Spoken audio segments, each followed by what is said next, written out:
कुछ दिनों से पिछले 1 महीने के आसपास एक बड़ा वर्ड सामने आया है, माइग्रेटिंग लेबरर्स।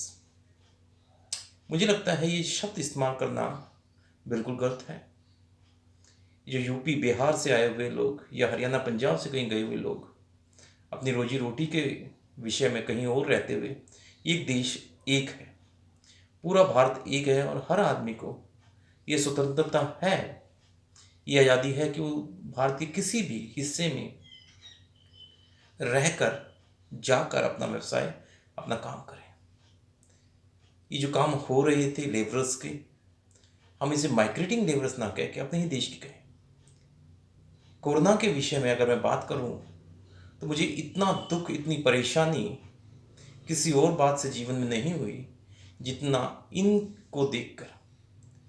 बहुत सारे लोगों के पास खाना नहीं है, बहुत सारे लोगों की और परेशानियां हैं। 2 ढाई महीने यहाँ रहने के बाद उन्हें घर जाने के लिए कह दिया गया। दुख का विषय ये है कि बीच में कुछ लोगों की कैजुअलिटी भी हुई है, डेथ भी हुई है, जो कहीं रिपोर्ट नहीं हो रही है।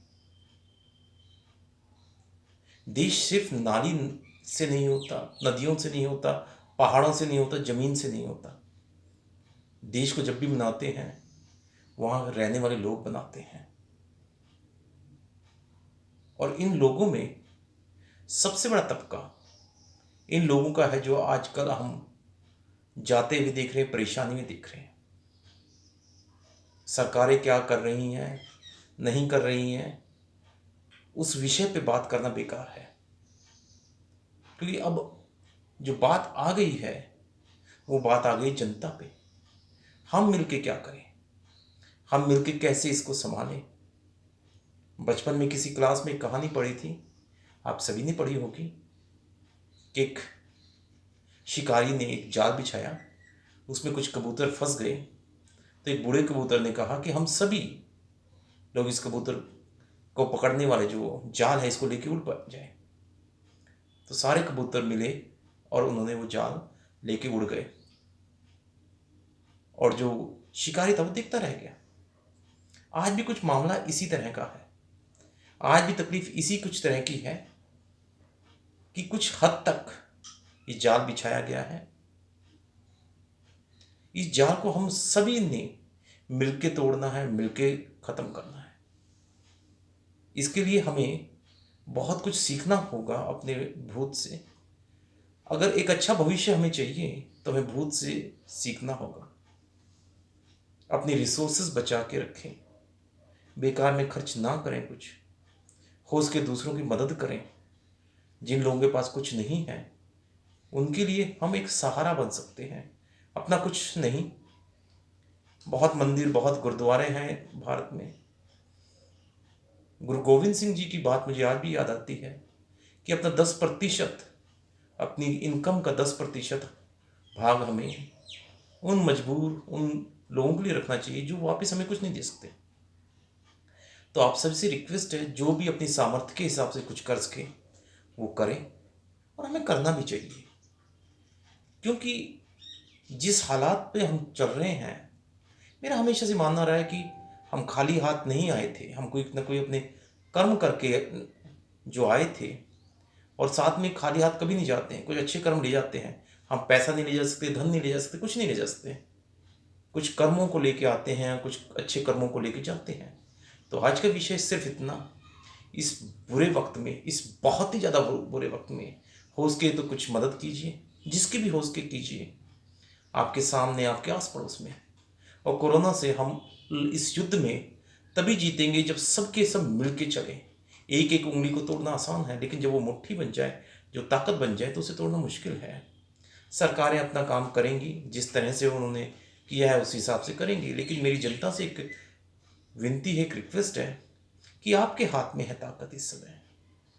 आप लोग जो कर सकते हैं वो कीजिए। सोशल डिस्टेंसिंग का पालन कीजिए। मार्केट जाना जरूरी है, कुछ खरीदना जरूरी, खरीदिए, लेकिन समय कम लगाइए। मास्क का इस्तेमाल कीजिए और इस बीमारी को फैलने से रोकिए। अगर ऐसा नहीं हुआ तो बहुत सारे लोग 2021 की जनवरी नहीं देख पाएंगे। जो डेथ्स होंगी, हर रोज 10,000 के करीब पॉजिटिव केसेस बढ़ रहे हैं भारत में। इलाज है नहीं, क्या से होगा, क्या करेंगे हम। तो इसीलिए आशा है आप सभी लोग मेरी बात से सहमत होंगे कि हमें मिल के आगे बढ़ना है, मिल के जीवन जीना है, और इस युद्ध में अगर हमें जीतना है तो मिल के ही चलना होगा। नहीं तो आने वाला भविष्य जैसा है, अखबारों के माध्यम से, टीवी चैनल्स के माध्यम से हम देख ही रहे हैं। लेकिन सबसे जरूरी चीज़, जीतेंगे हम सब, जीतेंगे, हारेंगे हम सभी हारेंगे। इसलिए प्लीज़ एक मेरी आप सभी से विनती है कि अपनी सामर्थ्य के हिसाब से कुछ कीजिए। जब भी मैं ड्यूटी पे जाता हूँ, जब भी मैं इन लोगों को देखता हूँ जिनके पास रोटी तक नहीं है, जिनके पास खाने को कुछ नहीं है, आंखों में पानी जो आता है, और ये सोचता हूँ काश मेरे पास और रिसोर्सेस होते, कुछ और पैसे होते तो मैं इनके लिए कुछ और कर पाता, कुछ अच्छा कर पाता। पर अपने सामर्थ्य के हिसाब से हम सभी को कुछ ना कुछ करना चाहिए, किया जा सकता है। भारत के लिए नहीं, दुनिया के लिए नहीं, इंसानियत के लिए, सिर्फ और सिर्फ इंसानियत के लिए, किसी ईश्वर के लिए, किसी अल्लाह के लिए नहीं, किसी भगवान के लिए नहीं, सिर्फ इंसान जिंदा रहे, इसके लिए हम सभी को, इंसानियत जिंदा रहे, हम सभी को आगे बढ़ना होगा। एक साथ हर कोई एक दूसरे की मदद करे, जितने भी अपने सामर्थ्य है। मैं ये नहीं कहता अपना सब कुछ लुटा दें, ऐसा नहीं हो सकता। हमारे अपने घर परिवार हैं, अब सब कुछ लुटा दिया जाएगा तो वो नहीं हो पाएंगे। लेकिन अगर अपने सामर्थ्य के हिसाब से हम करें, बिजनेसमैन अपने सामर्थ्य के हिसाब से करें, मैं एज ए डॉक्टर मैं अपने सामर्थ्य के हिसाब से करूँ, एक वर्कर अपने सामर्थ्य के हिसाब से करें, तो अपने अपने सामर्थ्य के हिसाब से करें तो हो सकता है। भारत की पॉपुलेशन इस टाइम में 135 करोड़ के करीब है, और 20-22 करोड़ लोग ऐसे हैं जिनको रियल परेशानी है। तो ये मानना है कि 100 करोड़, 110 करोड़ लोग बाकी 15-20 करोड़ लोगों का ध्यान रख सकते हैं।